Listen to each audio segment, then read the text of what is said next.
You're listening to episode 233 of Mitolife Radio. I'm your host, Matt Blackburn, and today I'm interviewing Dr. Anthony Gustin. Anthony founded the company Perfect Keto, Equip Foods. He's the host of a podcast called The Natural State Podcast. He's the co-author of the book Keto Answers, simplifying everything you need to know about the world's most confusing diet. And that's actually how I found him when I was researching the ketogenic diet and ketosis. A lot of you guys might know that I sell a NAD precursor called nicotinamide, which can work for a lot of people and may not work to increase NAD levels in some people, although you would still get all of the other massive benefits of vitamin B3.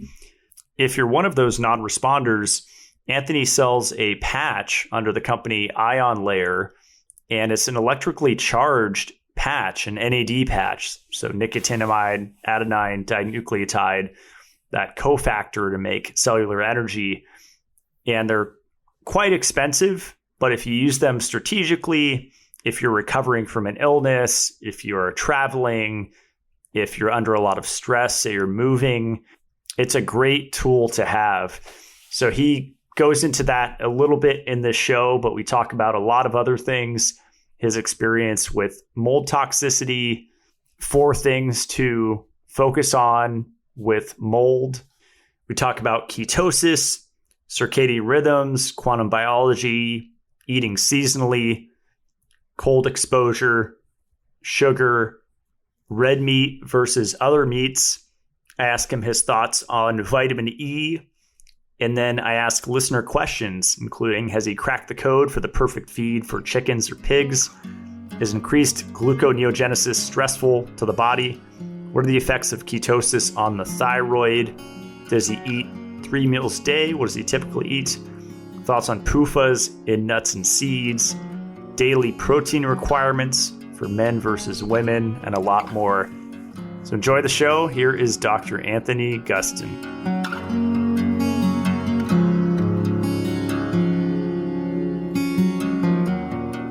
All right, Dr. Anthony Gustin, welcome to the show. Thanks for having me, man. Appreciate it. Yeah, we connected through, is it NAD, or I can't remember. I found your patches, your NAD patches, and I started using them, and I found out that you were involved in that project. And then we started just interacting on social media. And then the light bulb went off that you wrote a book that I have on my bookshelf called Keto Answers. So all the dots started connecting, and here we are. Cool. Well, I'm glad to be here, man. Yeah. I wanted to kick it off starting to talk about your mold experience. You mentioned that you're still recovering from that. And I've had a few podcasts on that subject over the last several years. And it's really interesting because you have kind of like these terrain theory people. I've heard like mold toxicity is a myth. It doesn't exist, which is kind of like gaslighting people that have just had their lives totally demolished. And, I've seen friends where they just have to sleep in a tent for months at a time and get rid of all their belongings that were exposed to black mold. And I know there's all these different types. It's not just black, right? But just kind of wanted to kick it off with starting with your mold experience. Yeah. So it was a thing that even in my clinic, and when I learned about this with, when I was doing functional medicine stuff, I thought people were crazy. I was like, this doesn't seem to be that bad. And, Dave Asprey was talking about it a long time ago. I just didn't take it seriously until I actually started to experience it. And the reason why I think it was really difficult is that the symptoms are so vague and weird, and they come along over such a long period of time. And they also go away over such a long period of time that you literally think you're going crazy. And so my wife and I we moved to Austin 6 years ago or so. About 2 years in, we started having all these weird health symptoms. Very slowly, they were coming on. So it's fatigue, brain fog, irritability, depression, joint pain, hair loss, vision loss, headache, sinus issues. And it's like some would like be really present and then some would not. and it's sort of like gaining fat over a long period of time. Day to day, you don't notice a difference, but when you see somebody that you haven't seen in a while and they've gained 15, 20 pounds, you go, holy shit, let's just this person let it go. And that's kind of like the frog in water and boiling water kind of thing that happens with these symptoms. And so after a while, what happened is we took a trip. We didn't even notice we were feeling that bad. We took a trip to leave Texas, and it was like the lights turned back on. We thought, what the hell is going on here? And so we started doing all this testing, trying to figure it out. Long story short, we eventually got to doing mycotoxin tests as well as tests of mold in our home to try to figure out. And the mycotoxins that were highest in both of our bodies were also the highest in our home. And this is Stachybotrys and Ketone, which are actually the two worst black molds. So I understand some of the terrain theory stuff as well. And I just, man, from what I've seen, I don't really buy a lot of that from that. Like, I think that could be true, but it also can be true that it is environmental. I think there's a lot of people who get enamored with being mold victims. And I think that you can end up having a lot of these somatic belief and psychological belief that there's mold everywhere, and that triggers then your limbic system. And so limbic system retraining can be a big part of this. But at the end of the day, we went through this enormous remediation process. And like you said, threw away basically our entire life was gutted. Our house remediated, no longer any mycotoxins in our home, and have been since on this really long path of detoxing and just really focusing, for me, more so on reducing symptoms. There's essentially 4 things in my mind that one person should think about when they're looking for mold and then trying to get rid of it. And I split it into 2 areas. One's the house and then one's the body. And so the first thing is figuring out where the mold is coming from, the source of it. So assessing it and in the home, and then also assessing it in the body. And then there's remediating it and getting rid of it in the home, and there's remediating it and getting rid of it in the body. So those, within all of that, this is a really challenging industry because most of the times you can't see it. We were lucky to have actual visible growth that we could remove, but then still there's a lot of mycotoxins and things in the environment that you have to still get rid of.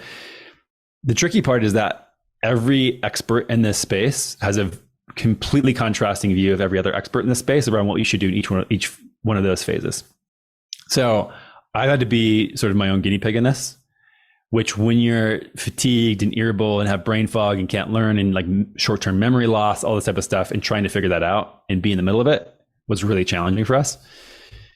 The reason why the ion layer thing, the NAD patch that we ended up launching, which is the story with most of the things that I'm involved in now with work, is just I get frustrated that there's not a better option for something.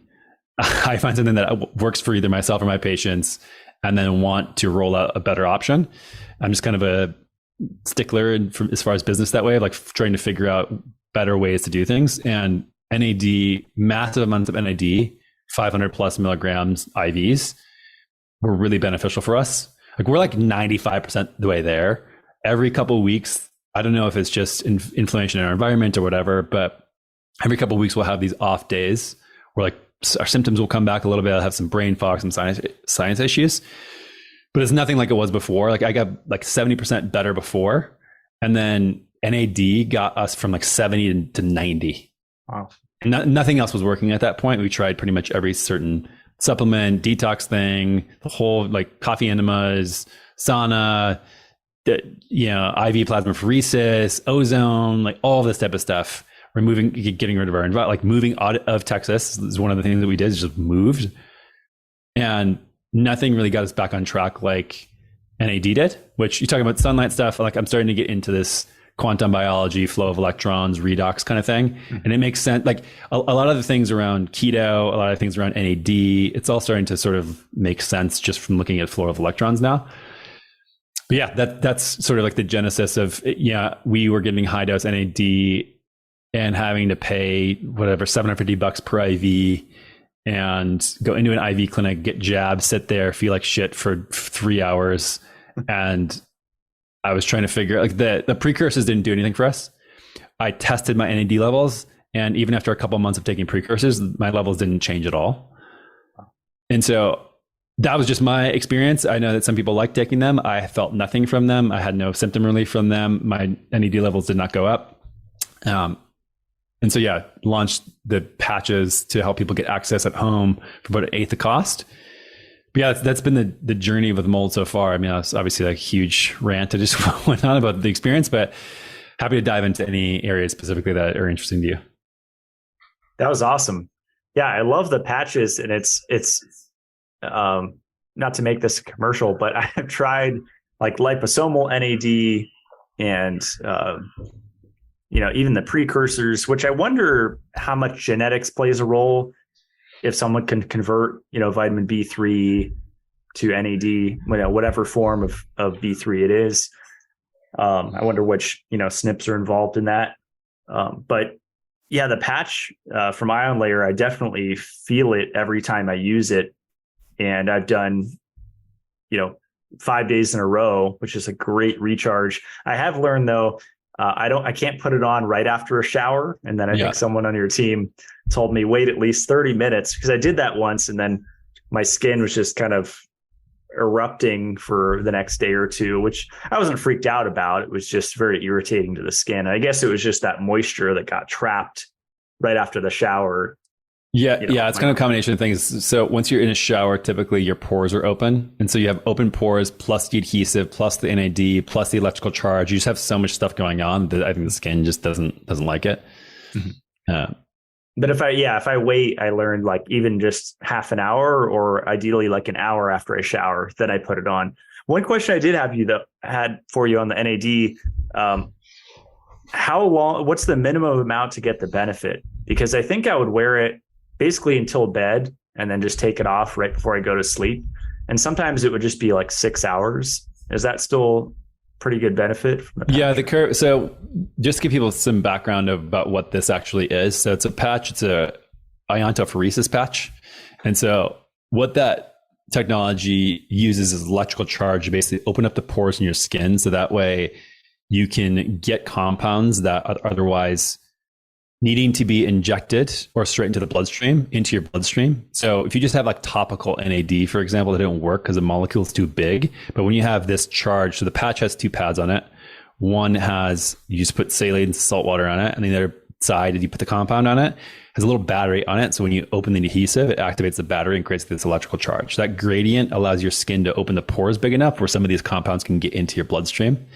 So there's a bunch of different patches that we tried to use at the beginning. And like the 4-hour one is just too much. People are just getting so much skin irritation. And I also, we're trying to do some third-party tests right now, but I also have what I would feel like with the IVs is that I would feel really good for a day, but not great. Like I kind of had this peak and then down. And I think there's something to do around your body's ability to be able to assimilate the NAD and put it to use. Sort of like if you get all of your protein in one shot per day versus spread out amongst the day. This is the theory I have, at least. We haven't proven it out yet, but move to a much longer patch. So now we have a 14-hour patch, and we have data from the patch manufacturer of the rate of absorption, and it does peak early on, then kind of tails out throughout the rest of the day, but you're still getting, 6 hours is great. You're probably getting like 70% of the benefit there. But for a lot of people, there's this expensive patch. Might as well keep it on for as long as you can, like up to the full 14 hours. But yeah, I mean, it's an interesting thing just because we're getting a lot of data and we're getting a lot of responses from people about what's working, what's not working, how they're feeling. And it's just exciting to be able to, when I looked into it and I thought, why the hell is it so expensive? Is NAD actually this expensive to make? And the answer is no. The fact that people are getting charged $750 plus for an IV has to do with the function of the business model of giving IVs less than it does in the cost of the NAD. So when you're injecting people with needles and you have a physical location and you have malpractice insurance to pay and licensure to pay for and the staff to pay for an IV clinic, that's what you're paying for. You're not paying for the cost of the actual NAD. And so that's when I saw that, like, okay, it's a pain in the ass. These patches seem to work. There's studies that, and I was skeptical at first of, is this actually going to increase NAD levels? Myself, my co-founder, and a bunch of other team members have administered it on ourselves and then taken tests from review around, is this increasing our levels after we do it? And all of us had spikes of like 50+% of NAD. So again, this is like first party data. We're working on getting third party data to show like, yes, this does increase. How long does it increase for? How often do you need to take it? Things like that. And at the end of the day, it's just like a very personal thing.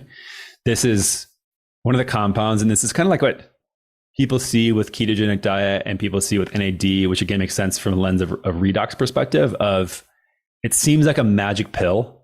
And the reason why is because it's involved in carrying around electrons. And so when you start looking at things as far as like electron flow in your body, it makes sense where it's kind of like you get the benefit of wherever you need it, which is kind of sounds ridiculous and sounds too good to be true in a panacea. But I'm sure with your research, like there's some things that, you know, when you're working with the mitochondria or working with electrons, that seems to be the case. And so that's what we've seen from people. Whereas like if some people have lingering health issues, it's been really effective for long COVID, for example, people having these recalcitrant symptoms that keep coming up over long exposures to things, mold, COVID, nagging injuries, rotator cuff tears, for example, things like that, where it gets mostly better, but it isn't 100%. It seems to be like that last push to restore people to like full optimal health again. So it's just been really interesting. Have you noticed talking with your patients dealing with mold toxicity, does some people respond better? Like you mentioned a lot of therapies earlier. You mentioned coffee enemas, sauna, ozone, IV, plasmapheresis. There's so many options. And oftentimes people will come to me on social media and say, Matt, I have this. What's the one thing you recommend? And, it's that question's always interesting because it could help that person, the one thing I recommend, or, another therapy could be way better for them depending on so many things, right? Genetics and all these other things. But have you seen with patients that some do, get rid of it with just ozone therapy or some other thing? I am not working a lot directly with patients anymore. I work with like very few people just on a one-off basis. But so I wouldn't be the best person to ask from like a clinical aspect of mold. Like I said, I was skeptical when I was still in my clinic treating patients full time. And so I didn't deal with it a lot. I was just ignorant when it came to mold at that period of time in my clinical career.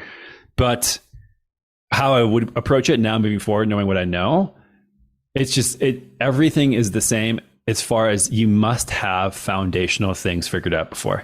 The way I view health in general is that the natural environment or the natural state of an organism is to be healthy. And like health isn't a state that we should need to seek. When things are in its proper environment, they execute as they should. Like, for example, if I put an acorn in my fist and hold it, it's not going to do anything. But if I put it in soil and water it and give it right sunlight, it is going to flourish into a large oak. And so there's the same thing with humans and with biology. I think that the vast majority of issues that we have are just due to a lack of appropriate environment. And so we have these aberrant but appropriate responses to our environment. So what does that mean as far as interventions? If you, for example, are looking at a train going on tracks and like it's going smoothly, that's an appropriate environment for the train on the tracks. If you twist those tracks and the train flies off of those tracks, you've now created an improper environment. Train flew off the tracks, not good. Does it, with how much that environment was changed is usually like an exact correlation to the type of issue that you have. So if it's just off a little bit, you get a little sort of jump off the tracks, but if it's really off and the train goes flying off, it can explode. And so you have a variance there. But if you keep putting that train back on the track, which is what most Western medicine is, most RCTs, all this type of stuff we measure are interventions to try to restore what you need. Like if you disrupt and things go off of the tracks, you need interventions to be able to restore it. But if you don't restore the tracks and don't put the tracks back together, it's going to keep flying off over and over and over and over again, which is what we see in Western medicine when we approach most conditions. I think interventions are great. I don't think that Western medicine is bad with a lot of like ancestral health type of people do. I think that it's really required in a lot of times to get the train back on the tracks. But what happens is you get this dichotomy of like only interventions or only restoring a natural environment. And I think you need both. And I think that restoring the natural environment is the core thing. Because it doesn't matter what intervention you do or how many times you do it, if you don't have that proper human environment, you're never going to have the system get back to a thriving state. And so, with a long way to say of that would be the first thing. Like it's just shocking how few people live like a human should live and don't have the right conditions to receive interventions, sauna, cold plunge, even some of these things. Like I think that those are more interventions than they are like a proper human environment. Supplements, enemas, ozone, IVs, NAD, like all these things again are interventions. But if you're not eating a real high quality, like ideally locally sourced food, seasonal food, if you're not getting sun exposure throughout most of the day and getting exposed to different types of sunlight throughout the day, and you're not drinking clean water that doesn't have weird shit in it, like if you're not getting movement, if you're not connected to purpose, community, I think spirituality, trauma, like all these type of things are like really important. If you don't have the basis covered on all of those things, it sort of doesn't even matter in my mind. You're just going to be wasting your time and money and effort and energy. And so I would always start foundationally with those things. And then on top of that, when it gets to the intervention part of what's best for this particular person to get them back on track after the environment is restored, it's really about like, I used to do a lot of testing and then I realized that it was sort of irrelevant after you get the base case. It's like you really need to like check in subjectively with the patient and figure out what works best for every person. The path back to us feeling better for my wife and I, even though we had same old exposure, same mycotoxin load in our bodies, was completely different. And for example, like sauna did nothing for me, but for my wife, it was like the most valuable tool. And so for every single person, it's just, you're going to have different outcomes, but having the person be in tune with their body, it's like, here are the symptoms I'm experiencing, tracking the symptoms over time, layering things in one at a time and seeing what benefit you're getting, I think is the most helpful individual approach to reducing symptoms, not just with mold, but like with most chronic health issues or things like that, you need to get back on track. So, yeah, I've heard the mitochondrial theory where most chronic disease is energy deficiency. I believe that was Douglas Wallace that proposed that. Are you in alignment with that theory? Because NAD boosts or increases or normalizes ATP production, right? Or allows ATP. Yeah. I'm just getting into that type of school of thought. And so I would not consider myself an expert at it by any means. But I think generally what I've learned about now learning deeply about many of these things is that to some degree, they're all right. And I think what generally happens is these trends come up and people get obsessed about it and they talk about these things in exclusion of every other thing that we've ever learned. And so now I think that as circadian rhythm and quantum biology, this type of stuff is getting really popular. People, like, there's some very vocal proponents of it, which is great, but then they have their blinders on and have all other things that we've ever learned now are bad and wrong, and this is the only way. And this dogmatism doesn't help us integrate thinking and move forward.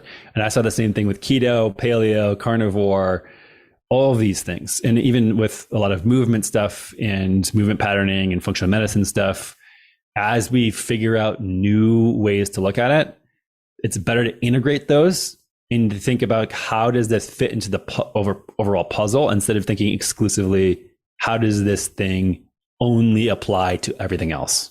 If that makes sense. So I think it's likely right. I think that it is likely not by exclusion the only thing that's going on, which I think a lot of people in the space that I'm learning from seem to think is the case. I just don't agree. Like we just know so little about biology. And so I trust the individual and the individual's response to different things more than I trust the mechanisms that people explain today, 50 years ago or 50 years from now. Like we're not at the point where we even have a clue what's going on in a cellular level, even though we can make these complicated charts and graphs and mechanisms. I just think that they're good hints, but that's all they are. And I think that people tend to take things like that and over apply them and get obsessed about them. And like, if we ever did that before in our scientific history, we would have never progressed to where we are now. I just think it's kind of a ridiculous way to look at it. Yeah. I wanted to ask you about living in different latitudes or zip codes, because that's something that's talked about in the context of quantum biology a lot. And I noticed this sun message, and I think some kind of do send out the message like unlimited sun exposure, sunscreen is always toxic, sunglasses are always toxic, which if I'm driving and I'm getting sun, limiting my ability to see on the road, risking other lives, I think sunglasses are a good choice. So there is like kind of a time and a place for different things, or say I'm in the sun on a boat for 8-10 hours, I probably want to wear some sunscreen or figure out some mitigation strategy. But my question for you, Anthony, is like, you just moved recently to Oregon, and I would imagine you experience semi decent winter there, where the UV index is fairly low for several months, and you have weeks of clouds. And I've lived in that environment in Idaho for years, and I seem to thrive in it. I really enjoyed it. Yes, red light therapy did help. Off-grid wood burning sauna, that helped immensely. And I think just getting those different frequencies of red, especially. Mm-hmm. And then I also played around with UV light and blue light devices, which also helped. But for me, the red light was really the ticket in feeling awesome all the way through the winter. But that said, I got almost no sun, both on my skin and in my eyes. I mean, as far as the intensity, for 5-6 months straight. And from what I've seen, that kind of goes against a lot of what the quantum biology circadian rhythm, proponents talk about. Like, how am I still alive? And how is my brain pretty functional? I mean, I was researching deep into iron deficiency and copper and iron metabolism and retinol and all of these really complex topics. And that was with almost no sunlight for several months. So it's an interesting thing that I often contemplate, because obviously humans have thrived in northern latitudes for a long time. I notice a lot of health influencers or people in the health space, they either live in Ecuador, Costa Rica, Hawaii. They tend to gravitate to these tropical regions. I'd like to see more information kind of geared. Maybe I'll start talking about it, but more towards like living in harsh winters, in a healthful way. I have heard also cold therapy kind of helps to balance out our redox system when we're limiting sunlight. I heard that several years ago from that camp. But I'm just curious your thoughts on all that. Yeah. So again, I'm no expert here. I'm like starting to get into this stuff. I've learned a lot from George Ryan, who's Georgie's Gardens on Instagram. I don't know if you know of him. He's awesome. He lives in Portland. So he's at 45 north latitude. I'm at 44 in Bend. So it's pretty similar. And I asked him a lot of these questions actually a few weeks ago. He's an amazing resource. I actually just had him recorded a podcast with him for my podcast. And we dove into this because it was one of the main questions that I had. And the intuition that I had going into it, like you, is, okay, humans have thrived in this environment for as long as we could, if we left out of Tanzania, whatever, 150, 200,000 years ago, and then got up to northern climates and people have been thriving, why are we talking now that it's like we can't? It's sort of like the carnivore discussion of people eat carnivore diet and feel good, therefore carnivore diet is the only diet to feel good. And again, you look at humans thriving on variety of plants for human history. It's obviously another discussion we could spend hours on, but if people go to tropics and feel good, doesn't mean you can't feel good, because we've had examples of people living in these areas and thriving. And one of the things when you look at what the actual environment is like, people tend to move to these places and still live like a very artificial human environment. So when you're talking about some of this stuff, like, what are we actually losing when we go to these northern latitudes? Is it just the amount of sunlight? Like, what is the most important parts of light, energy, all this type of stuff? And again, I'm like very early in this, so I could be totally wrong with what I'm saying, but this is just my initial hypothesis, is that the phases of sunlight are far more important than the intensity of the UV spectrum. So if you doesn't matter what the length of the day is or how intense the UV light is, you're still going through this like pre-UVA, UVA, UVB cycle every day that you can expose yourself to, that all humans and throughout all of human history would. Then you look at some of the things that you're talking about, like, okay, if it's cold and you have cold exposure, cold apparently it seems to be increases shuttling of electrons around. Okay, so you have that's in there. How many people get cold and stay cold for longer when they're in these northern latitudes? Very few. People stay inside and get warmer because they sort of react to their environment and don't like to be uncomfortable. Then we were talking about what would be historically appropriate for cultures in this space. Typically way more cold water fatty fish. So people are getting way more DHA, which again shuttles electrons around more, has higher density of electrons. Then you're looking at fire, which would have been way higher, which would have provided heat and would have provided an immense amount of infrared light. And so what you're doing with like kind of intuitively, it seems like, and I don't know if you of course like went through and like try to figure all this stuff out, like how to restore this type of thing, but having hot sauna, which kicks off a lot of infrared light as well, even if it's heat, being around fire, being around red light is going to balance out probably the amount of stuff that you would need that you're missing, which is, sunlight's 47% infrared light. And so if we're buoying that with high amounts of cold and then heat, infrared light from fires, if we were to live like an indigenous tribe in this area would be like, a lot of fires, a lot of fish, a lot of cold, and then a lot of exposure to light and going through the appropriate cycles. And what does that tell the body? Yeah, this is like, seasons aren't by mistake. Mm-hmm. And I think that it's harder for most people probably to feel good in northern latitudes because we're not getting the full spectrum of seasonal inputs from our environment. So again, people are living in their house, they're having bright lights at all times, they're not eating locally and seasonally. And this is like when you look at how food changes over time, again, you look at keto, like I said, this makes more sense to me now, looking at it from a flow of electrons and a buffering of mitochondrial capacity, which again, in a northern latitude, you're going to get way less carbohydrate and it's going to skew more towards a ketogenic diet in the wintertime. So if you're eating locally and seasonally in these environments and you're outside and you're exposing yourself, like I have a hard time imagining that humans couldn't thrive in a place like that because we have a whole history of it. That being said, when it comes down to it, it's what do you like? You said you thrive in that environment. You feel great. I lived in Portland 15 years ago for grad school, and I felt pretty great in that environment as well. I was outside a ton, snowboarding, hiking, etc., all throughout the entire year.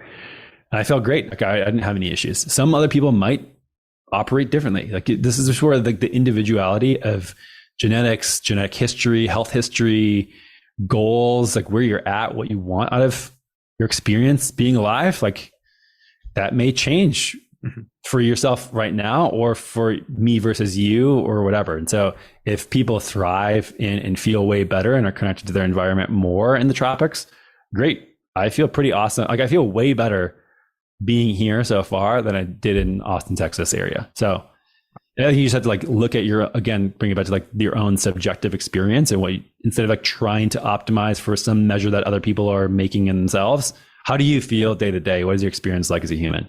And are you having a better experience or worse experience? So that's kind of like all that matters to me. I love that. Yeah. Yeah. I've heard people talk about the difference or kind of saying sunlight in the eyes is more important than sunlight on the skin. And I've heard that before as far as setting our circadian rhythm. And just balancing our redox and everything. And that's been my experience is up in that environment when I get out first thing in the morning and check for eggs with the chickens or, clear some snow with the tractor or the snowblower or whatever. I'm getting that light in my eyes. And even if it's just a few minutes, doing that throughout the winter, I definitely noticed a difference. One interesting thing I learned recently was that vitamin A during cold exposure is redistributed from the liver to the skin, which is really interesting because I went pretty deep into cod liver oil last winter, taking massive doses And genetically, my vitamin A requirements are higher, so I thrive on high vitamin A. And yeah, I took a good amount of cod liver oil, and the more I took, the better I felt. And it goes back to what you were saying. We would be eating more cold water fatty fish, which have a ton of DHA. And looking into the history of cod liver oil, like Rosita has a great article on it on their website about the Vikings and how it's an ancestral food that was made a long time ago, centuries ago, and they used it to adapt to cold environments. And it has vitamin A, vitamin D, DHA, EPA, like this like biological antifreeze for organisms. I had a pretty profound experience when I was going out to milk the goats, and but like the week before I started on cod liver oil, I almost felt like I was getting frostbite. Like my extremities were just super cold. And this was while I was eating carbs every day, and I was still cold. And then I started on cod liver oil, and immediately it was like I had the blood flow back in my extremities. And I remember going out to milk the goat, and I was like feeling my hands and like, wow, I'm like, feel like my hands are on fire. This is incredible. Like I'm actually generating so much heat. So I wonder how much of that was the vitamin A getting shuttled out of my liver and kind of going throughout my body. It's interesting. Yeah. This philosophy that I have is nature provides as long as you participate. And the more you can participate, the more it provides. And that's just what I believe to be true. Our technologies have made it so that we don't have to participate whatsoever. And it used to be the case where we had no choice but to participate. Very different vibe now. And so the more you can get, that's why I like things like farming and homesteading, is because it builds an environment in which you have no choice but to participate. If you have to go out and look for eggs and milk the goats, you're participating, you're out there, you're getting your own food from that environment. And I need to dig them up. There's some studies that I've seen as well around the amount of information that's included in the mRNA of animals when you eat them around the environment. And we see some stuff even with bee pollen and honey at certain times of the year as signals for your body's immune system to not be as reactive to local allergens and pollens and stuff like that. There's so much that we don't know about the information of our environment and what we're getting, eating locally and seasonally, being outside, that again, just like, it's great we have these mechanisms, it's great we have these RCTs to try to prove this, but I think that ultimately at the end of the day, all it's doing is just pointing back to what we know to be true, which is that we should be involved with nature and be recreating our natural environment as much as humanly possible. So yeah, that's kind of comes back to it. Yeah. If I only had to choose one thing, it would be a wood burning stove. So my off-grid property doesn't have central air or heat. And just having to go over with, the machine or the wheelbarrow, load up the logs, split logs, load them up, carry them over, stack them, keep the fire going all day. To me, that alone, it like forced me outside, because if I don't go outside, I'm not going to have heat. And I don't know how you felt, man, but when I was getting into farming stuff and doing all of that as well, these tasks that I otherwise bucketed as busy work, not high leverage, not high value, not high impact, menial stuff, manual labor, were the things that actually were the most satisfying and rewarding to me to feel valuable as a human being. Mm-hmm. And this is just like relate. Yeah. Going back to, I took this trip a couple of years ago to stay at the Hadza in Tanzania, and everybody was useful and everybody had skills to survive, and they could depend on each other for that. And I think that that's a huge missing part when we look at the natural human environment, natural state of a human to have health flourish, is security of survival and understanding that I'm providing for people around me or myself and have autonomy. Like, we've abstracted all of our skills to keyboards. And so now there's like, we don't actually feel security. I think that we saw this to a great deal in the COVID time. Like, what happens if the trucks stop delivering food in the shelves? Like, what happens if 4 of my friends right now go to the woods? Like, we're screwed. And starting to get some of these skills back of like, okay, if I need to warm myself over the winter, like I got it. Like, I can split the wood. I know how to do this. And then being a participant in that, just leads to like this deep feeling of like simple satisfaction and purpose that I found. And the question I have now that I moved to Bend and I have a farm, at least right now, is how do you generate that? How do you generate that feeling of just the chop wood, carry water, purpose-driven work that I can't seem to get via a computer? I don't know if you've thought about this or have had that experience at all, but it's been something that's been top of mind since I saw the odds of was doing farming and all that type of stuff. Absolutely. Yeah. I love, and it's literally that chop wood and carry water. Are you on a well down there in Oregon or? No, we're like in the city now, but it's again, like I'm trying to think about how do I recreate some of these levels of work. I think like, Rendell Berry is this author that I read quite a lot with work and the importance of it and importance of work in community.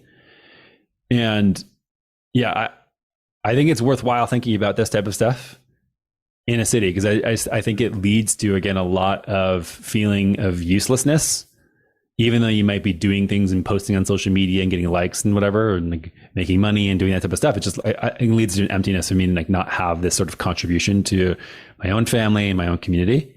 I don't have an answer yet, but something I'm thinking about, like, how do you live in an urban area and have that and recreate that? I don't know. Maybe where everyone is providing something, like you mentioned the Hadza tribe in Tanzania, everyone provides something different that is unique to the community. I know, like my Idaho home, my goal is to kind of source everything around. Like my neighbor is this prolific, incredible hunter, doing it for a long time. So he can really lock down the meat. And then I'm really learning a lot about soil biology and the relationship with the fungus and the bacteria, and learning about compost and just all this stuff I've been diving into the last several months. And everyone has their little thing that they are drawn to. I notice personally right now, at least this time in my life, I'm really drawn to the soil versus hunting. And maybe at some point it will be both, but I'm just really diving into how to create the ultimate, fruit and vegetables. But that's my answer. I don't know if that's it, but yeah, I mean, it sounds like that's working for you. I think that the best thing any individual could probably do to contribute is follow whatever's really alive and interesting to them at any given time. Mm-hmm. How to create a life where you can do that is a whole other story.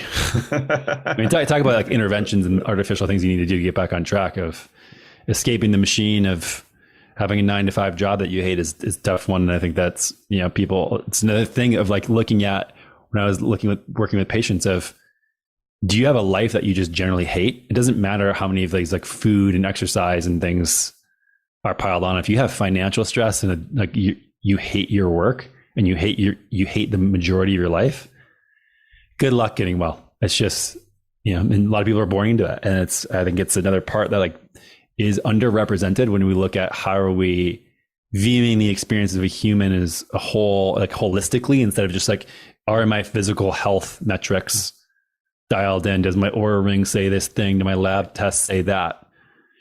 You sort of like lose the rest of this whole experience of being human. And I think that how you spend the most hours of your waking day to like have to generate money to do things is like, no, it's tough. Absolutely. Yeah.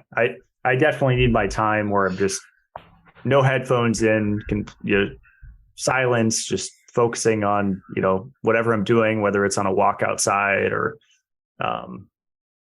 chopping wood or carrying water or whatever, to kind of reset. I'm actually working on interviewing a TCM practitioner that I found a really good one on social media. I'm going to have on the show. And I've been getting back into this concept of Shen, which is like our spirit, but it's our mental, emotional health, kind of our energetic body health. And from what I'm seeing, that's definitely missing when I look at the natural health community. They're really focused on Qi and Jing. It's just like, kind of more of the physical aspects, and they're kind of neglecting.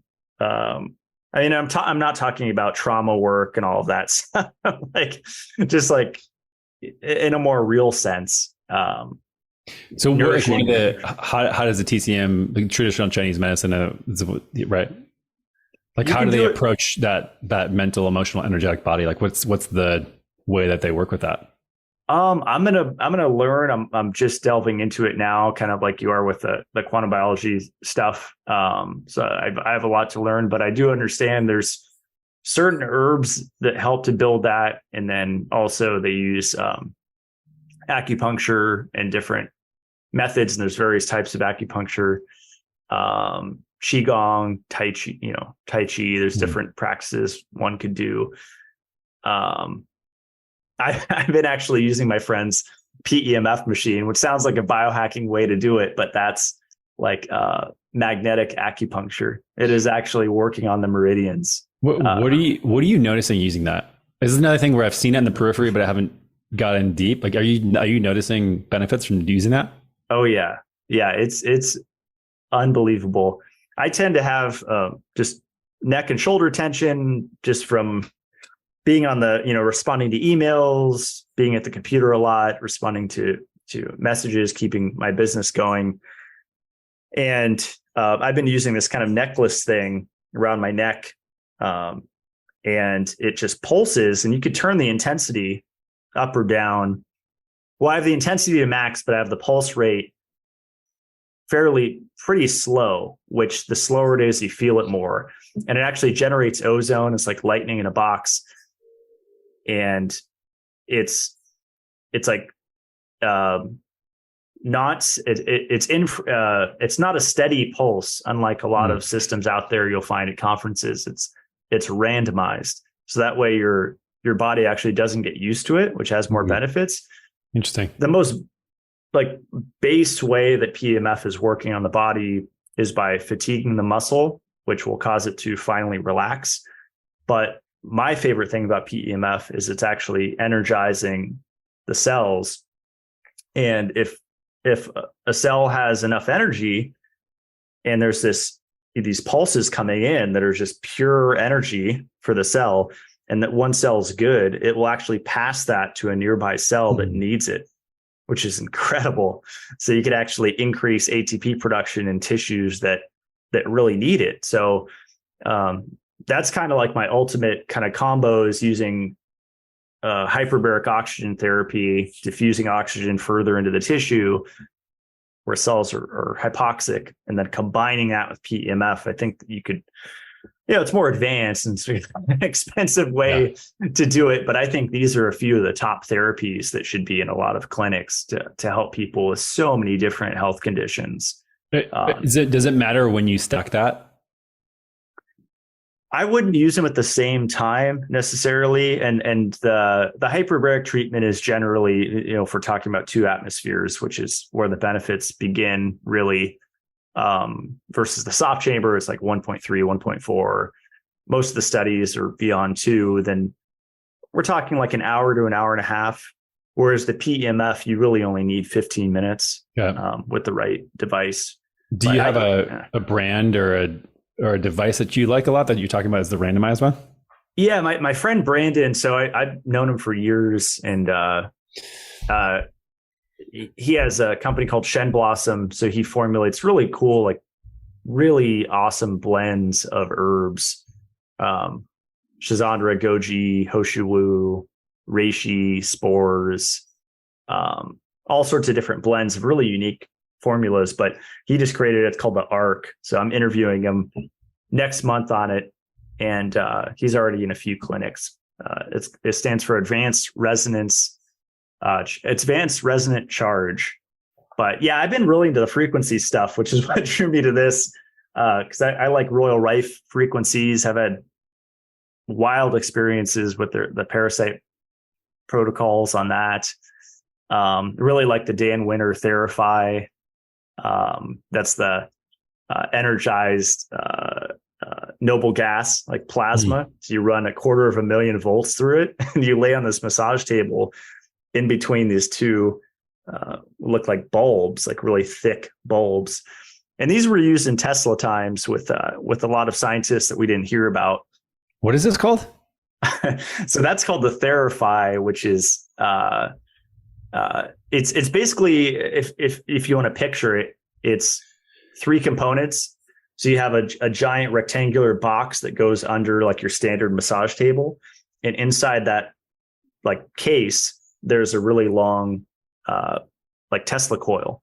So that's generating a magnetic field under your body. And then you have a control unit that's basically regulating the voltage. So it steps up the voltage to a 250,000 volts, and it's running it through into along these wires that you can't touch or you'll get shocked to these bulbs. So if you have cats or dogs or kids, you definitely want to have this in a room, with the door shut, or just watch them carefully, because it will spark if you touch it. But you lay under, in between the bulbs for 10 or 15 minutes. And it's one of those things where it's wireless transmission. So how it's working is you hold a light bulb up in between them and it'll light up without being plugged in. So what is that doing to our cells? Pretty obvious. It's going to be, that's obviously sending energy into our cells wirelessly without touching anything.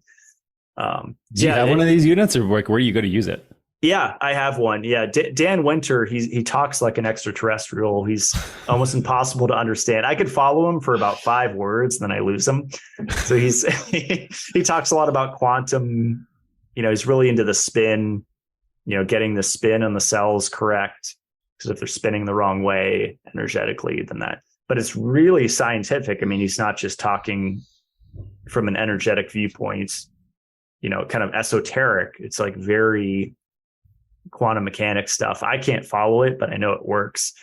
But yeah, I love all the frequency therapies, and I don't think they're necessary for health. Going back to what you said, I mean, get all that stuff down. And then to me, like all this stuff is just therapeutic. If my neighbor, my friends come down with something, my family, myself, loved ones, these things exist. And I think a lot of people don't realize, like, we realize like the supplements, but we forget about the device side of things. And there are ones that aren't an arm and a leg. I mean, you could find them at clinics, you can, but yeah, those are the things I've been diving into for years, in addition to working on the foundational stuff. And I've just found it's given me like kind of an extra boost, or from underslept or extra stressed or overwhelmed or whatever. Just nice to tap into those things. But yeah, the modification and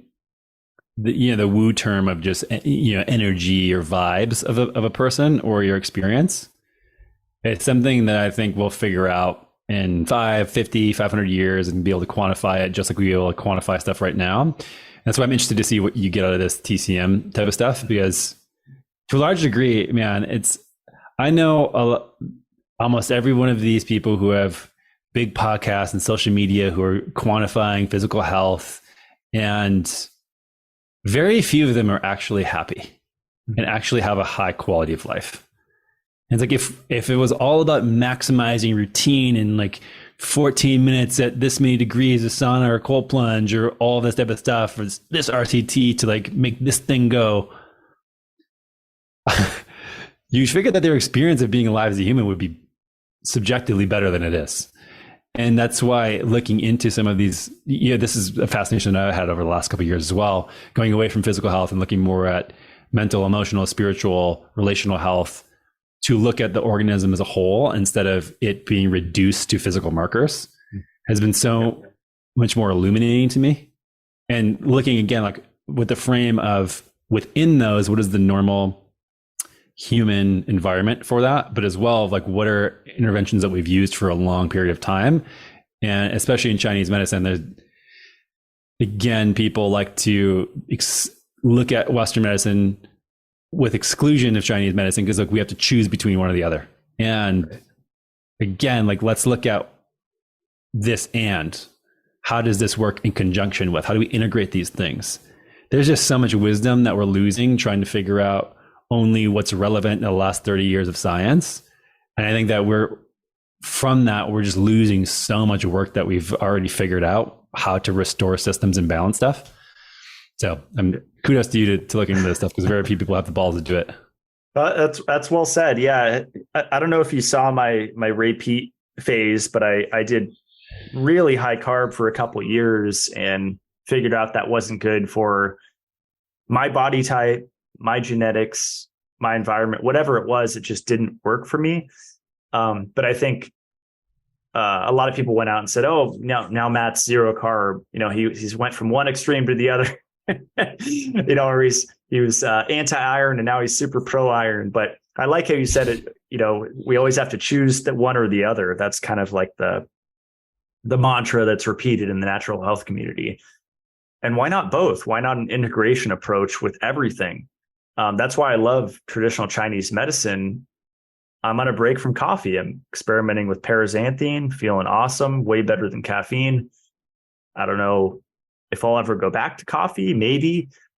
But I love TCM because it doesn't say coffee is bad. Like you see a lot on social media. It's like, it'll wreck your adrenals.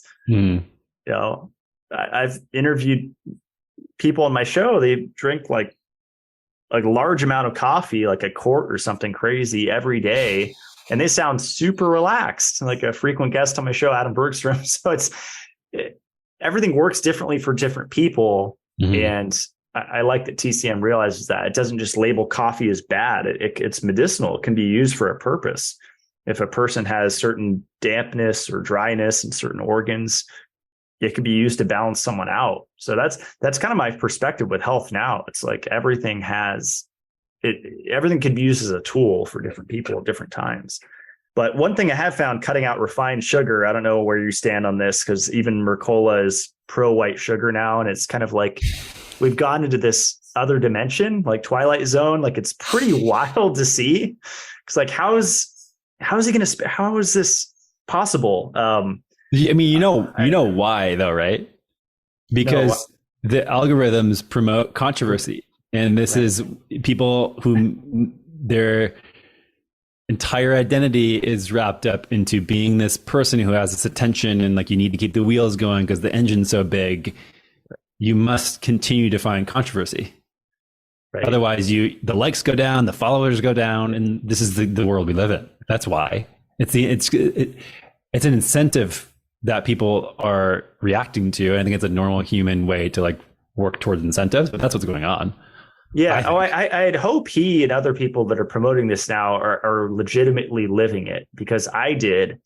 And I felt good while I was doing it relatively. I was, drinking a Mexican Coca-Cola a few times a week, not every day, not all day, balancing it out with steaks and all the other nutrients. I was eating oysters and beef liver and, supporting that empty fuel with all these nutrients, all the vitamins and minerals and stuff. But I don't think it was good for my teeth. I don't think it was good for my nervous system. I think it promoted yeast growth and candida. And I would rather choose maple syrup and sugar. I mean, maple syrup and honey now than the refined sugar. But going back to TCM, I think it can be medicinal, and I think it can work for certain people in the right context. But that's such an interesting one to me now. I mean, the only time now I'm going to buy C&H sugar bags is for the hummingbirds to feed them. I think that's smart. Right. Did you ever experiment with high carb, like over 200 grams a day, which to me is high carb?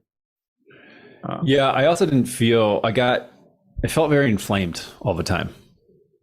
And I think that when it comes down to it, you can't disregard people's health history. And I don't think we appreciate enough of the metabolic health history.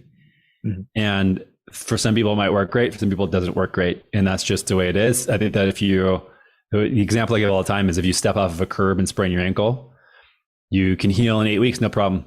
If you step off of a curb and break your leg, you might have a little bit of messed up function. And if you step off of a curb and get run over by a bus, you might literally never walk again.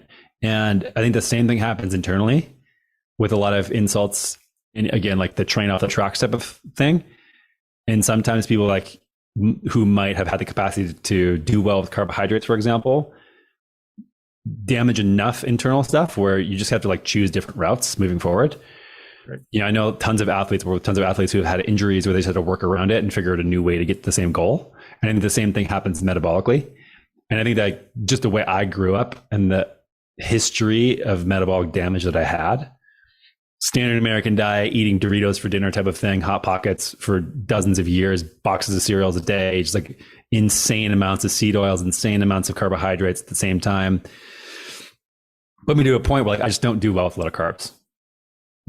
Period. And that's just what I've tried many times. Like it's gotten better for sure over the years, especially like the more I got into ketosis and play with that, and then added carbs back in, felt like I could tolerate more regulated blood sugar, etc. But yeah, like I don't think I'm ever gonna be somebody who's crushing Mexican Cokes and 200 plus grams of fructose and, you know, fruit and all that stuff every day. Like I don't feel the best with zero carbs, but I also don't feel the best with 250 grams of carbs. Like for me, it tends to be seasonal, and there's like a curve of a little bit more in the summertime, a little bit less in the wintertime. And yeah, just again, like it goes back to what does the individual have as far as health history and goals and outcomes. And then you kind of tweak things on top of the foundations of like eating real local food as much as possible. But then to the individual, like how are you going to buffer that? In the summertime, are you eating 200 grams of carbs, or is it 75 to 100? It's like a very different thing, I think, for each individual. Yeah, I was curious about your thoughts on the seasonal thing, going back to the, you know, quantum biology, because I definitely feel better eating seasonally and locally. I wanted to talk about glucose monitors because I played around with that this year, and I think I actually started last year with the continuous glucose monitor from levels, and that was really enlightening. It really did help. And I think going extreme to start with like more very low carb days consecutively at the start, like going very extreme, helped to balance my system from being high carb for several years. And then I laid off and started carb cycling more frequently, and that seemed to really work for me. I stopped wearing the CGM because my Rife machine fried it. I was running a parasite program, and it was like 20 feet away, and it stopped working, which is interesting. So now I'm just doing the finger prick with the Keto Mojo, and I know that's a whole can of worms. There's, you know, GKI. You could look at your glucose versus your blood ketones, but I've found something really interesting. If I'm really strict with being keto the day before and like keeping my carbs under 20, 30 grams, I'm usually not in ketosis the next morning. But if I go out and I actually have a good amount of carbs, like I ate sushi one day and had like maybe 3 or 4 rolls with friends, the next morning I'm in ketosis, like 0.6, 0.7 blood ketone. So it's interesting. I think there is like a genetic individual component to this, but it's fascinating to me. Like if I eat carbs, that actually promotes ketosis for me. Yeah, interesting. Do you find like a limit then when you go above that you then obliterate that effect? Is there a sweet spot for you? I think there is a limit. Yeah, I should probably experiment with specific grams of carbs. I do notice if I have fruit with fiber in it versus fruit juice, which I haven't had fruit juice in a long time, but like fruit, you know, fructose with the fiber has a totally different response in my system. But it's fun to experiment. I think there's a messaging on social media right now that you can get neurotic with this and, you know, get obsessed with tracking and metrics. But for me, like seeing my ketones and my blood glucose was super illuminating because it was training wheels. I got to learn how different food combinations and different meals affect me.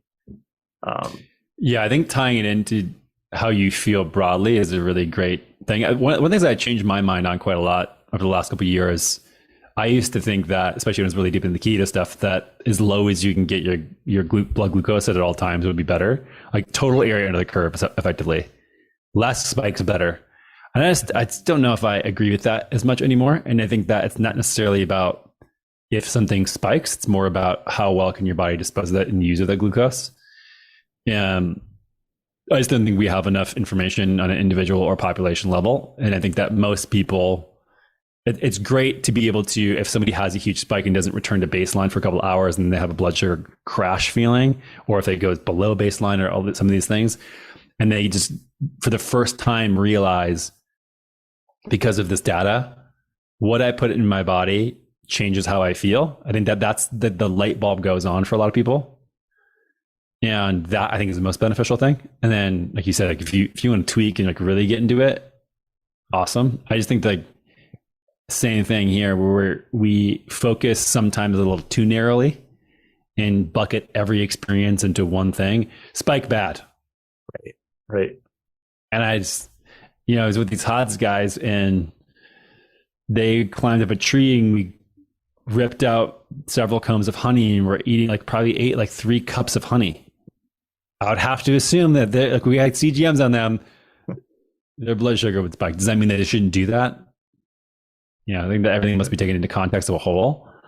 How did they look as far as their body shape? Because I've seen some people talk about how indigenous people usually don't have 6-packs.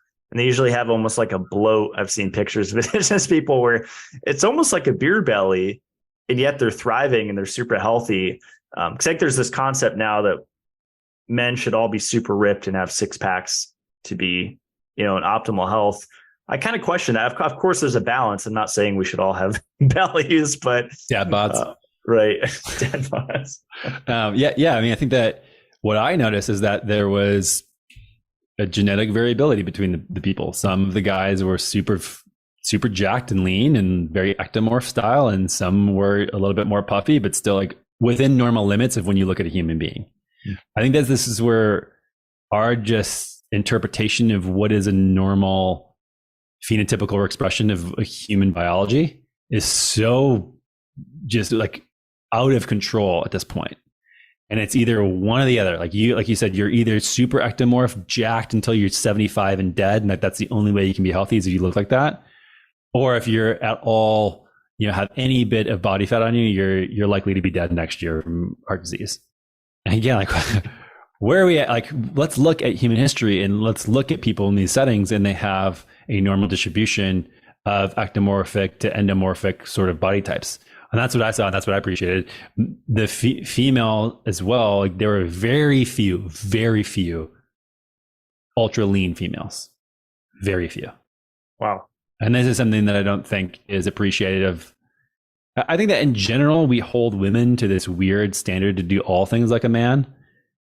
They should work, think, execute like a man. They should look like a man from a leanness level. It's insane. It's ridiculous. Bruce Jenner. No. Yeah. I mean, these are the things that the women didn't look the same as the men from a body composition. And again, they were all within what I would consider normal limits of what a human expression should look like. But they weren't ultra lean and vascular and having ripped 6-packs. And interesting. There were some that were very few compared to a lot of I'd say 50% of the men were pretty lean, very well defined muscular representation. And then, we had the other half were then starting to skew towards less defined musculature and less extreme vascularity. And for the women, it was probably 10 to 15% ultra lean and vascular. I mean, sample size quite low. Obviously, this isn't perfect, but in general, you have a pretty controlled environment and you have individual genetic variability, which makes sense. But yeah, the expectation that everybody should look I don't know, pick whatever. I mean, this is just funny because these people generally float to the top. I actually had a conversation with my friend Paul Saladino about this recently. We were in our pool together in Texas, and he is very, very, very genetically gifted in a way. And I was mentioning to him that for me to get to your level of leanness and vascularity is basically a full-time job to get that and to maintain that. And this dude was like this when he was vegan. So it's his bounds are very different. And I think that we should have that level of appreciation. And like you said, socially in this space, we tend to demonize people who aren't ultra jacked. I don't feel great when I push it to that extreme. Again, maybe that has to do with my health history and crushing Doritos for 15 straight years. I don't know. Who knows? But that's what I know. When I chase that type of stuff, what have you noticed as far as yourself? It's interesting. Yeah, I did a vegan experiment with one meal a day, 23 hours a day fasting, and I got really jacked. With vegan specifically, like what did that have to do with it? That's what I'm still trying to figure out, is basically a bean and soy diet. And that was the most jacked I'd ever been. But I was doing like an amino acid shake at the time, but I was deadlifting, I don't know, 5 days a week. Holy shit. It's my main exercise. With like just loaded it up as heavy as possible and just pulled 5 days a week. Yeah. And I think it did do a number on my back, which now led me to resistance band training, which my current belief system is that resistance bands are optimal, at least for me, for my longevity goals. And I don't want to cause injury over time. But yeah, I'm definitely ectomorph, a really hard gainer. I could eat an unlimited amount of food, not gain any weight. I don't know if it's a parasite. I still have to do a GI map panel, but it's interesting. I don't know. Lately, I've been getting back into the resistance bands and just 15 minutes, maybe 4 times a week, and feel really good from that. But I do miss, the off-grid life of being, like we were talking about earlier, almost forced outside to where you have to gather wood, you have to chop wood, you have to clear snow. That was my life for a couple of years. And I don't think I gained muscle or gained definition doing that necessarily, but I definitely got cardiovascular benefit, and it was definitely good for me. I just don't know if I would get, it wasn't the same results as I would get like working out in a gym necessarily. I think they call it like farmer's strength. Mm-hmm. For me, it couldn't see my farmer's strength. It was just, I was building it like internally, carrying 50-pound bags around of chicken feed or whatever it is, I know what you mean, man. I was there. I miss it. I saw someone asked a comment like, did you perfect the ideal chicken feed yet? I didn't know that about your past. I always bought just the best chicken feed I could buy at the store, and generally like soy free or whatever. But this is the thing. So like with my farm, one of the things that we were focusing on was pigs and chickens from both a breed and feed perspective. I luckily didn't have to do farming to make money. When you have to do farming to make money, you have no choice but to do what you works. Like you can't risk losing production. It's already such a low margin thing. And so what's happening is you get all these amazing farmers that don't have the capacity to test things out and push the needle forward as far as efficiencies, outcome, all this type of stuff. And so when you're looking at the economics of being a farmer, which is what I find really interesting, we are shifting mostly. If you look at the graphs of meat consumption, red meat consumption is going down, pork and chicken is going up. I think that's a problem for a variety of reasons. Nutritionally, environmentally, like most corn, 99% of all pigs and chickens, even if they're pasture raised, even if they're organic, are fed corn and soy. So there's effectively no true regenerative pork or chicken that I know of that's commercially available. I think if you go to like a homestead setting, or if you go to your local farmer's market, you might be able to find somebody who's doing like 10 or 20 chickens at a time, or like 5 pigs at a time. There's a really amazing ranch here called Casad Family Farms that grow everything corn-free, soy-free on their own farm. They feed their entire animal from their own feed source, which isn't like, it's just that closed loop system that doesn't exist. So I have access to it here, but you can't like commercially buy it. And as land gets smaller, people are pushed into smaller parcels, land gets more expensive, farmers are moving to pork and chicken, and we just don't have a lot of good examples of not being dependent on these massive monocrop corn and soy fields. When animals eat those just like humans, the amount of polyunsaturated fatty acids, especially linoleic acid, goes up tremendously. So I have some of these studies from these Pacific Islanders, that show that the pigs and chickens there have like a 2 to 3% linoleic acid of their fatty acid composition. In commercial stuff, even, I tested some quote unquote regenerative brands versus Smithfield, just like whatever you get, pork and chicken, and they're about the same, again, because the feed source is the same. There's actually higher amounts in some regenerative sources because the animals live longer. So they're bioaccumulating more of these linoleic acid and like polyunsaturated fatty acids because their feed source is the same. So if the animal lives longer, they're actually getting higher amounts. So the chickens can be as high as like 45% linoleic acid, and the pigs can be as high as like 20 to 30%, which is insane because canola oil is 20% linoleic acid.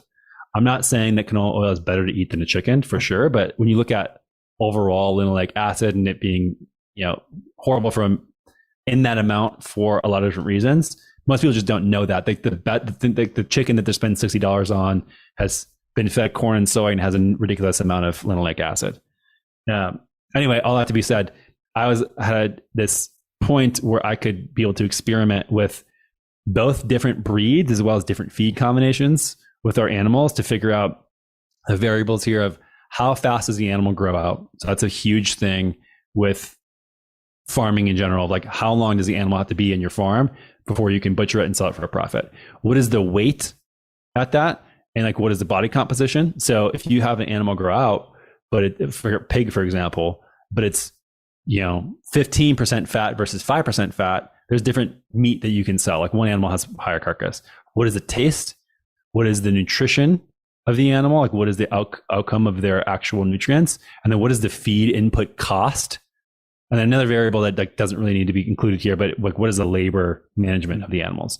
So for example, if I'm feeding chickens 2 times a day, but I come up with a thing where I can plant forage and I don't have to go see those chickens at all and they can manage themselves, like that could actually be a net positive for the farmer to make more money and have a healthier bird. So I was trying to work with some of these variables to figure out what are the things that we can change around to reduce the input costs as much as possible, get farmers more money, and make the healthiest animals that taste the best. There's a lot of moving parts, obviously, but in that, I was trying to use different breeds and different feed combinations to figure that out. I'm still waiting on some of the data with this, but so I haven't perfected it. We moved to Bend like 2 months ago, a little over a month ago, sold our farm, so stopped a lot of the experiments, but did get a lot of data and I'm sifting through it right now. I did not perfect it, but I'm going to start working with some farms to be able to execute more of these experiments. So yeah, that's the answer. If I perfected the chicken feed, long answer. Did you ever feed them steak down there? Yes, there was times where I would do my own little interesting intuitive experiments. I don't know if you've done this with your chickens, of just collect a bunch of stuff that we've eaten and throw it out to them and see what they prefer and go after first. And it was always the meat, for sure. Yep. If I had little bits of meat that we just put in the compost bin and threw out to them, immediately. Yep, it was number one. I've done that. Yeah, fruit is number 2 for sure. And I don't know what it is about that. Maybe it's carbohydrates, polyphenols, whatever it is. They eat. They're very classic omnivores. Pigs even more so. And pigs, I'd feed them. I could rip off oak leaves from a tree and feed it to the pigs. They'll literally eat anything. Wow. So. Yeah, the feeding them leftover steak, the eggs. There was the egg quality, the flavor, how I felt after eating those eggs, nothing like it. I don't know how sustainable that is. It's more for your own little homestead with 10 or so chickens. I want to go back to the linoleic acid thing because I delved into this several years ago, and I do credit Dr. Ray Peat, who I learned a lot from, and also Adam Bergstrom and a lot of people that delved into this. But I was led to vitamin E as a big solution to linoleic acid specifically.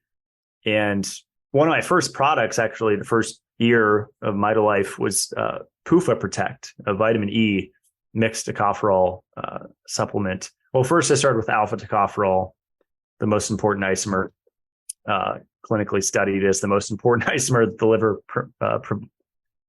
the liver prefers. But gamma tocopherol with alpha has even better benefits. So I just want to ask you if you've looked into that as a solution for linoleic acid, because there are studies, if you just search vitamin E and PUFA on PubMed, tons of them come up, and it's in the ballpark of 0.4 to 0.6 milligrams of alpha tocopherol per gram of linoleic acid consumed to kind of buffer or negate that intake. So I'm not saying go out and eat, only pigs and chickens, pork and chicken, and don't worry about linoleic acid or canola oil, but I just have seen over the years, like this is a big overlooked thing. And of course, people don't like to take more pills. They don't like to, spend money every month and buy more supplements. But to me, vitamin E is one of the more affordable ones because it's fat soluble. You only need to take it once a day. You don't need super high doses. I mean, as I mentioned, 0.4 to 0.6 milligrams per gram of linoleic acid. So if you delved into that at all? Or? Yes. My opinion on this is the food that is like naturally high in linoleic acid typically does have a lot of vitamin E. You look at even like egg yolk, for example. And like there's a lot of compounds in this that stops the oxidation of linoleic acid. However, I think that, and this is where I say like nature provides, like it gives you a food with the complements in there. The vast majority of the source of linoleic acid that we get is devoid of all of that. And so, yes, while I think it would be helpful to add in vitamin E if you know you're going out to eat at a restaurant that might be using seed oils, things like that. Like, I don't think that people should fear these things for sure. But overall, the same thing applies to the omega-3, omega-6 ratio conversation. Whereas, yes, high omega-3s in the presence of omega-6 seems to be better. By the end of the day, your body still has to metabolize the linoleic acid and omega-6 fatty acids. And I think that from what I got into, I did a really crazy deep dive on this a year and a half ago. And other people are way smarter than I am in this. Tucker Goodrich is one of them. I just think he's like one of the smartest people in the world in this topic. You have all these different ways that linoleic acid is not great for the body. And taking vitamin E reduces one of them, which is oxidation. But what happens to like you consume it, what happens to it downstream? And this is where I think it just doesn't protect against everything, because linoleic acid, as it breaks down into these further metabolites, 4-HNE is like the first one effectively. Mm-hmm. 9-hydroxynonenal, like some of these other things, 9-hode, like 13-hode, like all of these downstream things. There's like hundreds and hundreds of them that it breaks down into. MDA. Yeah. Like is it preventing all of that? Like this compound still that we're consuming in levels that we've never consumed before, mm-hmm. even in the presence of vitamin E, like has to go somewhere, has to do something. And so, yes, I think it's better than nothing, but I still I don't think it's an excuse to overconsume mm-hmm. these things. And I think we're still going to see a net negative effect. The negative is just going to be less, which is great. Mm-hmm. It's great that we find these things that are, I wouldn't call it necessarily a solution other than like a Band-Aid per se. Mm-hmm. That's my opinion. Mm-hmm. I find it interesting, like vitamin C, vitamin E is heat sensitive, and to light as well. So I wonder, I love cooked salmon, especially Pacific Northwest salmon. It's like my favorite thing. It's so fresh. But I wonder how much vitamin E is left in there. I can't wait for the future where we could just Star Trek scan our food, and not to get more neurotic, but just it's more information. It'd be interesting to know, what nutrients are in our food exactly, just from, really quick. I mean, this is interesting about when you look at how food was then consumed. And yes, it seems like raw seafood is far superior to cooked seafood. How is seafood prepared in these northern latitudes? Likely more smoked to preserve it than it was like hot cast iron crisping the skin type of thing. It's like, yeah, it's right. Probably just look at these cultures that have done this for tens of thousands of years to look through how they figured out how to get the most amount of nutrition from it. Mm-hmm. So yeah, I mean, probably would have like way more like raw plus smoked, like either eat it raw when you catch it or smoke it to preserve it, which would be probably lower temperature, more preservation of some of these nutrients that are beneficial with DHA. So I feel the best from raw oysters, like with lime. I don't like lemons, but lime is better in my opinion. And like clockwork, within, I don't know if it's in my head, but within a minute of swallowing the first one or chewing and eating the first one, like brain lights up. I don't know if it's the iodine, the selenium, the zinc, all of them, but. And even if it is your brain, who gives a shit, man? It's working. Right. It's where like, I'm a huge fan of placebo if we can put it to use.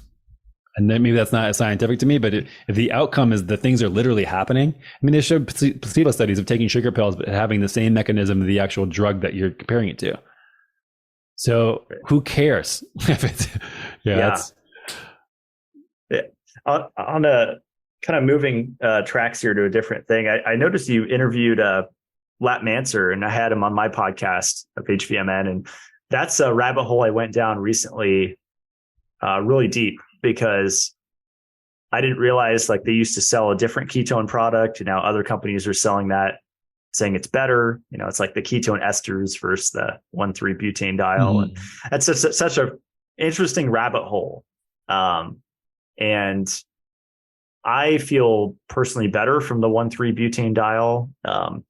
And recently, my girlfriend found a really interesting study. Well, this was like a few months ago, that taking exogenous ketones can actually work potentially better than natural ketosis, which like blew my mind. I'm sure that's like the most triggering thing possible to certain people, because it's saying this product, this, unnatural drink is better than us naturally getting into ketosis. Like actually you get all the benefits of ketosis, which is interesting. So I'm just curious your experience with those. Cause I've been playing around with the dosage and using it to get deeper into ketosis, using it, when I go out for sushi and eat a bunch of white rice. And I've noticed it definitely makes me less tired when I eat a substantial amount of carbohydrates in one sitting for a meal. I mean, it makes tons of sense. I mean, if you're dumping glucose and you have something there, but then you have an alternative fuel source, like of course you'd feel like you have higher energy levels. I mean, with this type of stuff, we're like the crazy refined tool with a very specific application. And I'd be curious what you said, like it works better. Like what things is it working better on? Like what are all the things that we're looking at? And I have no doubt in that. I mean, this is one of the reasons why I started selling exogenous ketones like 9 years ago or whatever it was. Because I noticed tons of benefits with both my patients and myself doing that as well. And I think that HVMN is really pushing the ball forward there with that stuff, and all the research they're doing with the government and special ops and pro sports teams. It's pretty awesome. I think that there's nothing that works better for my brain than 1,3-butanediol, as far as like if I need to be focused and sharp and on point. It's like literally a magic pill for that for me. That's where I notice the most benefits. I don't notice that much change with physical performance. Even if I go like a long run or have a hard workout, I've tried that. I've tried sleep stuff. Energy levels doesn't really change. Appetite doesn't really change for me. For me, it's like the mental acuity is so much higher when I use that. And that's the thing that I notice the most. I think that stuff's, again, but like we're talking about optimizing of like it's for sure like this weird fringe tool. And like, if people are interested in ketosis, I always recommend, if you've never done it before, try the actual diet version to get into understanding what your body can do naturally instead of going straight to the supplements. I mean, even when I had Perfect Keto and was running it day to day, I would always tell people like master the lifestyle stuff first. The supplements are supplemental. Add those on after you nail the foundations, and then use them as tools after you sort of like get into the zone of knowing how your body actually works. I think the supplements are awesome. I might have taken your product years ago and didn't know it was you. It's the beta hydroxybutyrate, right? The pH. I stack on long drives, especially, living rural, you generally have to drive further. And I found the ketones with your NAD patch, that combination together, my brain's just dialed in. I don't get tired. I just go forever. As far as mentally, focused. It's pretty awesome. Maybe add a Mitolife supplement in there. Do you want to go through some questions? We had listeners send in questions for you. Fire them off. Let's do it. Let me pull it up here. Okay. Yeah, this is a good question. And this is what actually got me off of keto a few years ago. So, is increased gluconeogenesis stressful to the body? This is a common argument against doing ketosis. with any sort of diet tool, which is what I consider ketosis. Again, we talk about the foundation of nutrition and health, or eat real food in my mind, eat local seasonal foods. And then you have carnivore, vegan, and all these things tweaking around carbohydrate levels and food choice and all that type of stuff. There are some people who claim to feel great indefinitely on something long-term. I've been only pure carnivore eating steaks for 25 years and I've never felt better. I've been keto for whatever long. And I think that can be true in the margins. I think that generally speaking, nutrition has, like, our environment again has changed things for us, pulsatile, due to the seasons, food availability, things like that. And I think most people do best when cycling in and out of different metabolic states. And this, I think, would be a very individual question. Like, again, we have examples of people who do amazing on these things long term and examples of people who don't. And I think that for the general rule, what I've seen is that going in and out seasonally, or even like a couple of weeks at a time in and out, people feel the best doing that with a ketogenic diet, using it as a tool. And that probably explains some of the things around the gluconeogenic pathway and it being stressful or not. Again, like, what is the overall allostatic load of stress of the individual?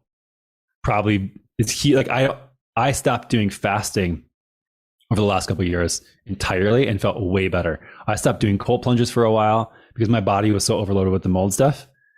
And I think like keto is another thing. Like, I added in carbs to feel way better in that way. And I think that ketogenic diet is a form of metabolic stress and can be for a variety of reasons, which I don't think is bad.